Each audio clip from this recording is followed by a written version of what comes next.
Telugu audio Bible లేవియాకాండము 23వ అధ్యాయము. మరియు యెహోవా మోషేకు ఇలాగ సెలవిచ్చెను, నీవు ఇశ్రాయేలీలతో ఇట్లనుము, మీరు చాటింపవలసిన యెహోవా నియామక కాలములు ఇవే.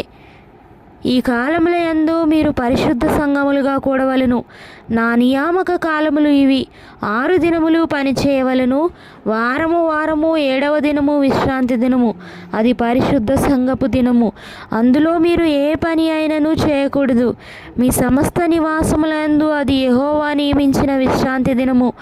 ఇవి యెహోవా నియామక కాలములు.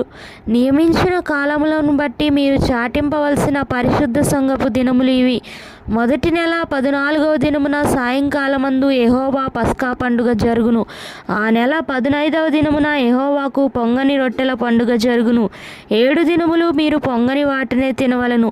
మొదటి దినమున మీరు పరిశుద్ధ సంఘముగా కూడవలెను. అందులో మీరు జీవనోపాధి అయిన ఏ పనియూ చేయకూడదు. 7 దినములు మీరు యెహోవాకు హోమార్పణము చేయవలెను. 7వ దినమున పరిశుద్ధ సంఘముగా కూడవలెను. అందులో మీరు జీవనోపాధి అయిన ఏ పనియూ చేయకూడదని వారితో చెప్పుము. మరియు యెహోవా మోషేకు ఇలాగ సెలవిచ్చెను, నీవు ఇశ్రాయేలీయులతో ఇట్లనుము, నేను మీకిచ్చుచున్న దేశమునకు మీరు వచ్చి దాని పంటను కోయినప్పుడు మీ మొదటి పంటలో ఒక పనను యాజకుని యొద్దకు తేవలెను. యెహోవా మిమ్మును అంగీకరించున్నట్లు అతడు యెహోవా సన్నిధిని ఆ పనను అల్లాడింపవలెను. విశ్రాంతి దినమునకు మరుదినమున యాజకుడు దాన్ని అల్లాడింపవలెను. మీరు ఆ పనను అర్పించు దినమున నిర్దోషమైన ఏడాది పొట్టేలును యెహోవాకు దహనబలిగా అర్పింపవలెను.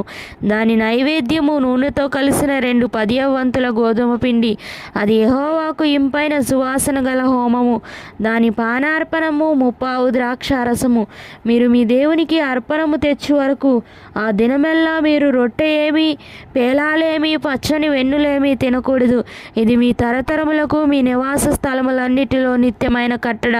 మీరు విశ్రాంతి దినమునకు మరునాడు మొదలుకొని, అనగా అల్లాడించు పనను మీరు తెచ్చిన దినము మొదలుకొని 7 వారములు లెక్కింపవలెను. లెక్కకు తక్కువ కాకుండా 7 వారములు ఉండవలెను. 7వ విశ్రాంతి దినపు మరుదినము వరకు మీరు 10 దినములు లెక్కించి యెహోవాకు క్రొత్త ఫలముతో నైవేద్యము అర్పింపవలెను. మీరు మీ నివాసముల్లో నుండి తూములో 2 వంతుల పిండి గల 2 రొట్టెలను అల్లాడించు అర్పణముగా తేవలెను. వాటిని గోధుమ పిండితో చేసి పులియబెట్టి కాల్చవలెను. అవి యెహోవాకు ప్రథమ ఫలముల అర్పణము. మరియు మీరు ఆ రొట్టెలతో నిర్దోషమైన 7 ఏడాది మగ గొర్రె పిల్లలను, 1 కోడెదూడను, 2 పెద్ద పొట్టేళ్లను అర్పింపవలెను.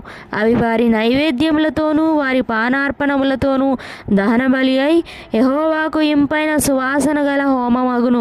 అప్పుడు మీరు మేకలలో 1 పోతును పాప పరిహారార్థ బలిగా అర్పించి 2 ఏడాది గొర్రె పిల్లలను సమాధాన బలిగా అర్పింపవలెను. యాజకుడు ప్రథమ ఫలముల రొట్టెలతో వాటిని, ఆ 2 పొట్టేళ్లను యెహోవా సన్నిధిని అల్లాడింపవలెను.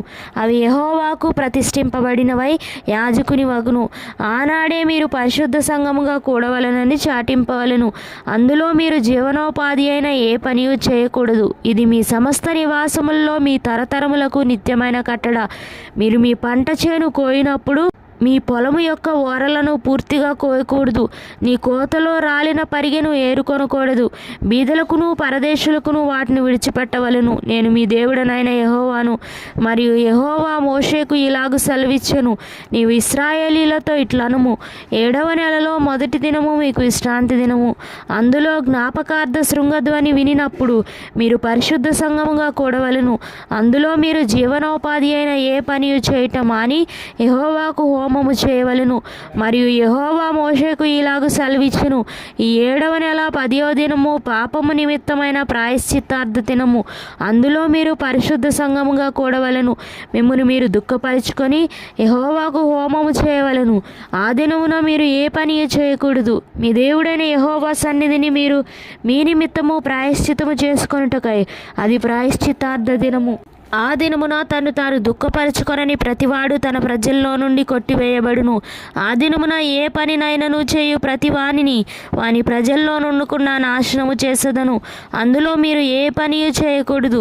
అది మీ సమస్త నివాసములలో మీ తరతరములకు నిత్యమైన కట్టడ. అది మీకు మహావిశ్రాంతి దినము. మిమ్ముని మీరు దుఃఖపరచుకొనవలెను. ఆ నెల 9వ నాటి సాయంకాలము మొదలుకొని మరుసటి సాయంకాలము వరకు మీరు విశ్రాంతి దినముగా ఆచరింపవలెను. మరియు యెహోవా మోషేకు ఇలాగ సెలవిచ్చెను, నీవు ఇశ్రాయేలీలతో ఇట్లనుము, ఈ 7వ నెల 15వ దినము మొదలుకొని 7 దినముల వరకు యెహోవాకు పర్ణశాలల పండుగను ఆచరింపవలెను. వాటిలో మొదటి దినమున మీరు పరిశుద్ధ సంఘముగా కూడవలెను. అందులో మీరు జీవనోపాధి అయిన ఏ పని చేయకూడదు. 7 దినములు మీరు యెహోవాకు హోమము చేయవలెను. 8వ దినమున మీరు పరిశుద్ధ సంఘముగా కూడి యెహోవాకు హోమార్పణము చేయవలెను. అది మీకు వ్రత దినముగా ఉండును. అందులో మీరు జీవనోపాధి అయిన ఏ పని చేయకూడదు.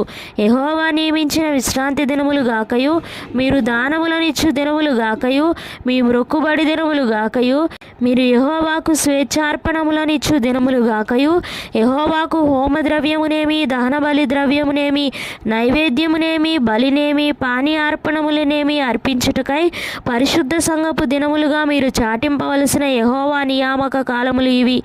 ఏ అర్పణ దినమున ఆ అర్పణమును తీసుకొని రావలను. అయితే 7వ నెల 15వ దినమున మీరు భూమి పంటను కూర్చుకొనగా 7 దినములు యెహోవాకు పండగ ఆచరింపవలను. మొదటి దినము విశ్రాంతి దినము, 8వ దినము విశ్రాంతి దినము. మొదటి దినమున మీరు దబ్బ పండ్లను, ఈత మట్టలను, గొంజి చెట్ల కొమ్మలను, కాలువల యొద్ద నుండి నిరవంజి చెట్లను పట్టుకొని 7 దినములు మీ దేవుడైన యెహోవా సన్నిధిని ఉత్సహించుచుండవలెను.